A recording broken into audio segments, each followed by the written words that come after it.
Matapos ng pagpapahayag ng kaluwalhatian ng Panginoong Hesus sa bundok ng Hermon o ng Mount Transfiguration sa kanyang tatlong piling mga alagad sa chapter 9 verses 1 to 8, muling pinamalas ni Hesus sa kanyang mga alagad ang kanyang kapangyarihan nang siya ay muling magpalayas ng masamang espiritu sa isang bata na sinasaniban at hindi kinayanan mapalayas ng kanyang mga alagad. Chapter 9 verses 14 to 29. Nang matapos maganap ang mga bagay na ito, muling tumungo si Jesus at ang kanyang mga alagad sa Capernaum. At muli, sinamantala ni Jesus ang pagkakataong ito. Nakasama lamang niya ang kanyang mga alagad upang patuloy niya silang turuan tungkol sa kanya at sa kanyang ministeryo. Sa chapter 9 verses 30 to 31, muling sinabi niya sa kanyang mga disciples na siya ay papatayin at muling mabubuhay. Nadinig nila muli ang kanyang paulit-ulit na pahayag nito. Sa verse 32, ngunit hindi nila nauunawaan ang kanyang sinabi at natatakot din naman silang magtanong sa kanya. The disciples still not able to understand the truth that the Messiah must give his life for his people. They cannot comprehend the truth that the Son of Man came not to be served, but to serve, and to give his life as a ransom for many. Hindi nila maunawaan ang pangunahing layunin ng ministeryo ng Panginoon sa kanila hanggang siya ay mamatay sa krus at bumangon mula sa mga patay.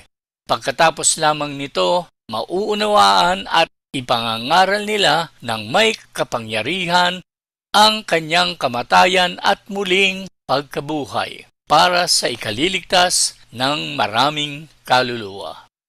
Ang katotohanan ng paghihirap hanggang sa kamatayan sa krus at pagkabuhay namang muli ni Jesus ay hindi lubos na maunawaan ng maraming tao sa ating panahon.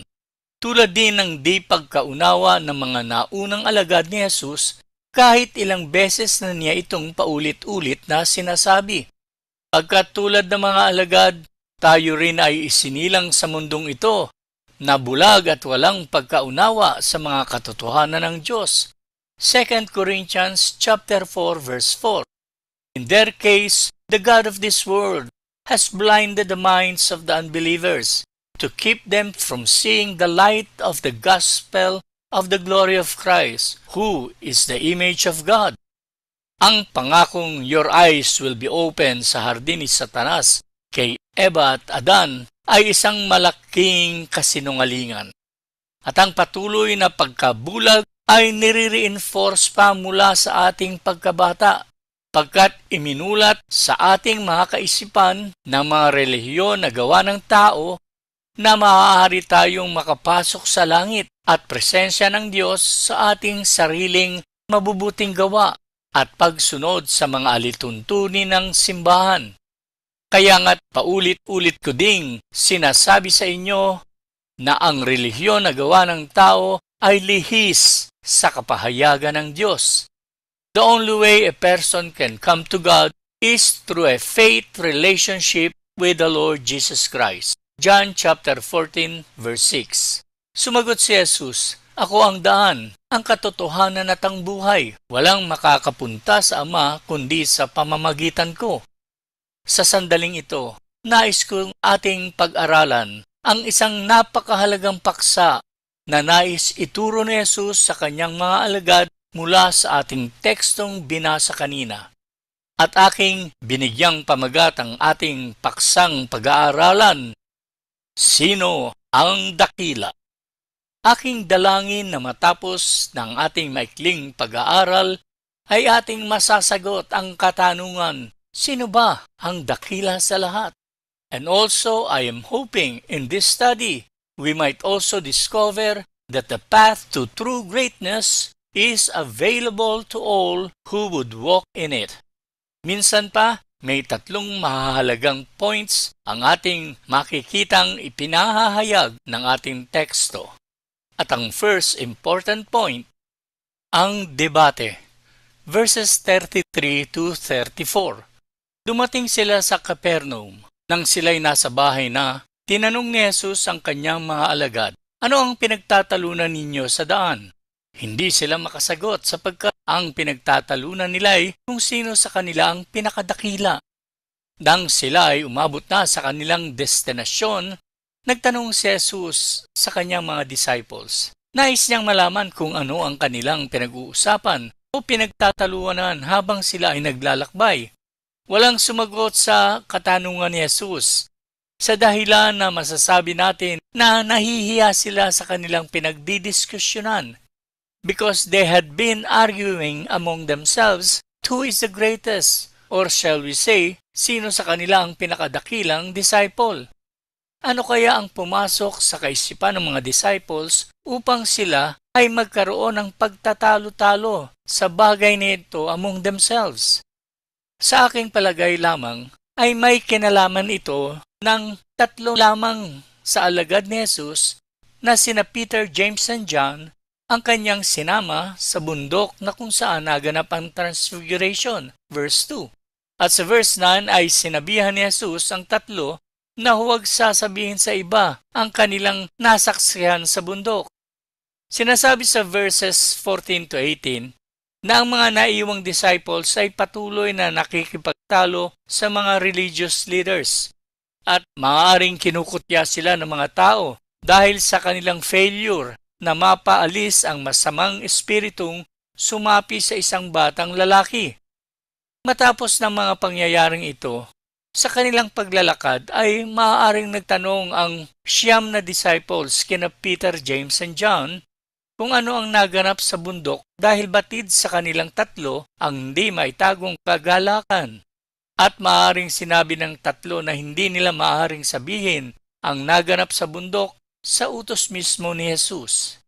Dahil sa kanilang paglilihim sa iba, ang 9 ay maaaring nagkaroon ng damdamin that they are inferior and left out, init sa puwera sila. On the other hand, the 3 might have felt favored and acted superior to the others. We can just imagine kung paano nagaganap ang kanilang pagtatalo-talo nila Peter, James, and John. Maaari kasing silang tatlo ang pangunahing nagdidiskusyon kung sino sa kanilang maaaring tumayong leader ng 12. Sabi ni Pedro, "Kung mayroon man na maaaring maging leader sa atin, ay ako iyon. After all, it was me that first proclaimed Jesus to be the Messiah." Mark chapter 8, verse 29. He said to them, "But who do you say that I am?" Peter answered and said to him, "You are the Christ." Hindi rin naman magpapatalo itong si Andrew. Teka muna, Brad. Tandaan mo, ako ang nagpakilala sa iyo kay Jesus. At kung di dahil sa akin, up to now, nagpapatuloy ka lamang sa pangingisda. Sabay pasok naman nila James and John. Hinay-hinay lang kayo. Kami ang unang sumunod kay Jesus kaysa sa inyong lahat. At naku, humirit din si Judas. Teka, magunos dili kayo, wika niya. Kung may pinagkakatiwalaan si Jesus sa atin, ako iyon. Dahil sa akin niya pinagkatiwala ang nalilikom nating pananalapi. At ito ay nagpatuloy. Each man thinks he is more qualified than the others. Each man thinks he is more worthy of honor than the others. Each man thinks he should be the leader of the group. Hindi katakataka na ang mga lalaking ito ay nahihiya sa kanilang pinagtatalunan.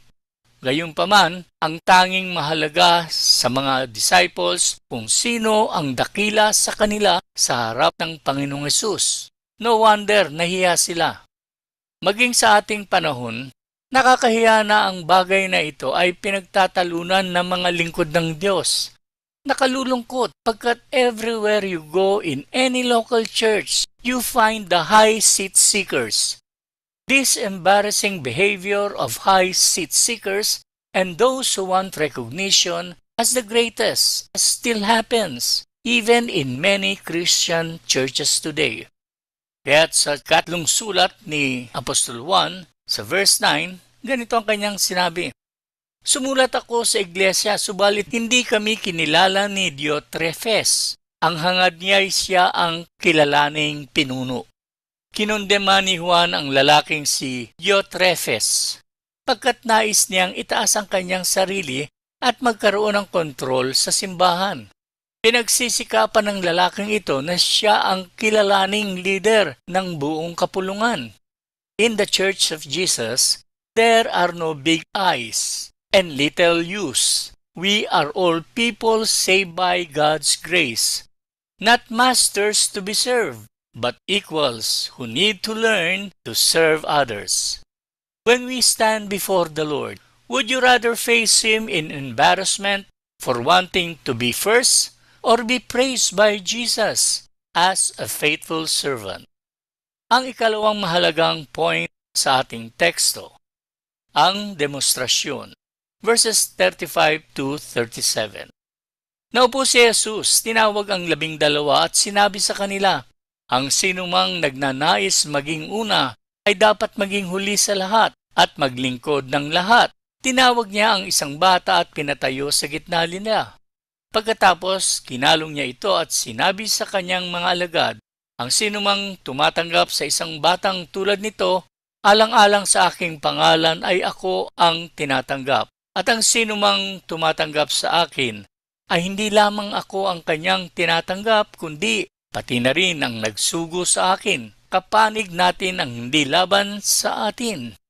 Naupo si Jesus upang ituro sa kanyang mga disciples ang isang mahalagang katotohanan. Kapag umupo ang isang guro noong unang panahon, ipinakikita nito na siya ay may otoridad sa kanyang mga estudyante at kinakailangan silang maupo din at makinig ng mabuti. Sa pagkakataong ito ng kanyang pagtuturo, he speaks in a paradox way o kabalintunaan sa wikang Pilipino.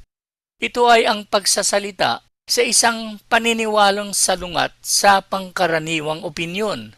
In short, sinasabi ni Jesus, ang daan tungo sa kadakilaan ay sa pamamagitan ng paglilingkod sa iba. Ang ibig sabihin ng salitang lingkod o servant ay gumagawa ng paglilingkod sa hapagkainan, doing a waiter's job. Nagsisilbi ng pagkain at inumin. At the same time, pinupunasan ang lamesa matapos makakain ng mga tao.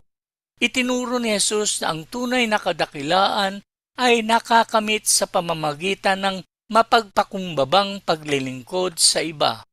Isang aral na kadalasan wala na sa ating panahon. Karamihan sa tao ay nag-iisip na sila ay karapat-dapat sa paggalang at katangi-tanging pagtrato dahil lamang sa kanilang posisyon.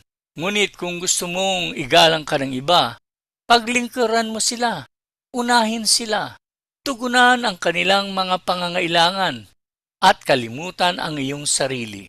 Kapag nagpakumbaba tayo, itataas tayo ng Panginoong Hesus. Matthew 23:12.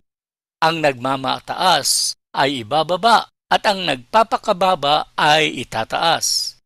Ganon din ang sinasabi ni Apostol Pedro, 1 Peter chapter 5, verse 5, ikalawang bahagi. At kayong lahat ay magpakumbaba sapagkat sinasalungat ng Diyos ang mapagmataas, ngunit pinagpapala niya ang mababang loob. Upang bigyan diin at linaw pa ang tinuturo ni Jesus, sa verse 36, tinawag niya ang isang bata at pinatayo sa gitna nila. Pagkatapos kinalong niya ito at sinabi sa kanyang mga alagad, ang sinumang tumatanggap sa isang batang tulad nito, alang-alang sa aking pangalan, ay ako ang tinatanggap, at ang sinumang tumatanggap sa akin, ay hindi lamang ako ang kanyang tinatanggap, kundi pati na rin ang nagsugo sa akin. Ang salitang tumatanggap ay nagdadala ng idea ng pagpapakita ng mabuting pakikitungo, hospitality. Noong mga panahong iyon, hospitality ay ang lahat. Kapag ang isang tao ay pumunta sa inyong bahay, ikaw ay inaasahang tatanggapin siya at paglilingkuran. Tutugunan ang lahat ng kanyang mga pangangailangan. Sinasabi sa atin ni Jesus na kapag tayo ay naglilingkod sa pinakamababa sa atin, tayo ay tunay na naglilingkod sa Kanya, sa paglilingkod sa Kanya, naglilingkod din tayo sa Kanyang Ama. Makikita natin dito, Jesus used a child to teach His disciples about true Christian service. First, children were at the bottom of the social ladder and were viewed as mere property and largely ignored by most adults. Karamihan sa iba't ibang kultura ng mga tao, hindi mahalaga ang opinyon ng isang bata. Secondly, Jesus used a child to teach His disciples about service because children really can't do anything for adults. However, a parent and child relationship can teach you much about ministry. Mula sa araw na ipinanganak ang isang bata, nagbibigay ka na at patuloy na nagbibigay hanggang sa kanilang adulthood. Itunuturo sa atin ng parent and child relationship ang tungkol sa walang pag-iimbot na paglilingkod. Gumamit si Jesus ng isang bata dahil ang mga bata ay kailangang paglingkuran, ngunit hindi nila tayo mapagsilbihan bilang kapalit. Yan ay isang aral na kailangan nating isapuso. Kadalasan pinaglilingkuran lamang natin ang mga may magagawa bilang kapalit sa ating paglilingkod sa kanila. Nais ng Panginoon na abutin natin ang mga higit na nangangailangan. Nais niyang paglingkuran natin ang mga walang kakayahang makapaglingkod sa ating bilang kapalit. Nais niyang gawin natin ang kanyang ginawa at ibigay natin ang lahat kahit na sa mga taong nakapagdudulot sa atin ng sakit ng kalooban. Kadalasan ang simbahan ay nagkakaroon ng iba't ibang programa sa kanilang komunidad, ngunit kadalasan hinahanap ng mga ito ang mga taong sa tingin nila ay magiging pagpapala sa simbahan, mga taong may pera, talento at may potensyal na magagamit sa programa ng simbahan. Naghahanap sila ng mga taong makakatulong sa pagtatagumpay at pagdami ng kanilang membership. Si Jesus sa kabilang banda ay pinakita na siya ay nakipag-ugnayan sa mga taong walang magagawa para sa kanya bilang kapalit. Yan ang ginawa ni Jesus noong gabi bago siya namatay. Ang kanyang mga alagad ay abala sa pagtatalo-talo sa kung sino ang dapat na pinakadakila, ano pat walang sino man sa kanila ang magpapakumbaba at maghuhugas ng paa ng iba, gaya ng nakaugalian noon. Ngunit nang matapos kumain si Jesus at ng kanyang mga disipulo, nilagyan ni Jesus ng tuwalya ang kanyang baywang at hinugasan ang mga paa ng kanyang disipulo. John chapter 13 verses 1 to 17. Ginawa ni Jesus ang gawain ng isang alipin at hinugasan ang maruruming paa ng mga taong nakasama niya ng 3 taon, ngunit magsisitakas bago magbukang liwayway. Hinugasan niya ang mga paa ni Pedro na magtatanggi sa kanya ng 3 beses bago magbukang liwayway. Hinugasan pa niya ang mga paa ni Judas Iscariote na magkakanulo sa kanya sa kamay ng kanyang mga kaaway ng gabing iyon. Si Jesus ay malayang naglingkod sa mga taong dudurog sa kanyang puso. Nang magbubukang liwayway ang dakilang araw na iyon, ginawa ni Jesus ang pinakadakilang paglilingkod sa lahat. Siya ay pumunta sa Kalbaryo upang mamatay sa krus para sa mga makasalanang tulad mo at tulad ko. Yes, my brothers and sisters, Jesus set the example for us. He was a servant of the neediest people of all. He was a servant to those who could never repay him. He was a servant to those who would fail him, deny him, and dishonor him. He was a servant to you, me, and for many others when he died on the cross. Mark chapter 10 verse 45. Sapagkat ang anak ng tao ay naparito hindi upang paglingkuran, kundi upang maglingkod at upang mag-alay ng kanyang buhay para sa ikatutubos ng marami. Kailangan natin ituon ang ating mga puso sa mga nangangailangan kay Jesus nang walang pagsasaalang-alang sa kung ano ang maaari nilang dalhin sa hapag o iambag sa simbahan. Kailangan nating tuparin ang utos ng ating Panginoon sa Luke 14 verse 23. Kaya't sinabi ng Panginoon sa alipin, "Pumunta ka sa mga lansangan at sa mga daan, at pilitin mong pumarito ang sinumang makita mo upang mapuno ang aking bahay." Kailangan natin hugasan ang mga paa ng mga nakapaligid sa atin, anuman ang kanilang posisyon sa lipunan, nang walang inaasahang kabayaran. Kailangan natin ng pusong handang maglingkod sa pinakamababa sa atin para sa ikaluluwalhati ng ating Diyos. Ang ikatlong mahalagang point na makikita natin sa ating teksto, ang deklarasyon, mga talatang 38 to 41. Nang marinig ni Juan ang mga salita ni Jesus, binanggit niya ang isang pangyayari na kailan lamang naganap. Verse 38, sinabi sa kanya ni Juan, "Guro, nakakita po kami ng isang taong nagpapalayas ng mga demonyo sa pamamagitan ng iyong pangalan. Pinagbawalan namin siya dahil hindi natin siya kasamahan." Ang lalaking binanggit ay matagumpay na nagpapalayas ng mga demonyo sa pangalan ni Jesus. Dahil sa ang lalaki ay hindi nila kasama sa pagsunod kay Jesus, kanila itong sinaway at binawalan na magpalayas ng mga demonyo sa pangalan ni Jesus. Sinagot sila ni Jesus sa verse 39 ng ganito, "Ngunit sinabi ni Jesus, huwag niyo siyang pagbawalan, sapagkat ang taong gumagawa ng himala sa pamamagitan ng pangalan ko ay hindi magsasalita ng masama laban sa akin pagkatapos gawin ito." At sinabi pa ni Jesus sa verse 40, "Sapagkat ang sinumang hindi laban sa akin ay panig sa atin." Si Jesus ay nagpatuloy pa sa pagpapaalaala sa kanyang mga disciples sa verse 41. "Tandaan ninyo, ang sinumang magbigay sa inyo ng isang basong tubig dahil sa kayo'y tagasunod ko, ay tiyak na tatanggap ng gantimpala." Mayroong ilang mga aral dito para sa modernong simbahan, kung handa tayong tanggapin ng mga ito. Kadalasan, tayo ay katulad ng mga disipulo ng Panginoon. Kung ang isang simbahan o ministry ay mayroong isang individual na hindi ginagawa ang lahat tulad ng ginagawa ng nakararami sa atin, mabilis siyang huhusgahan, lalo na ng mga matatagal na sa pamunuan. Mabilis siyang nasasabihan at itutuwid na hindi sang-ayon sa kaugalian ng simbahan ang kanyang ginagawa.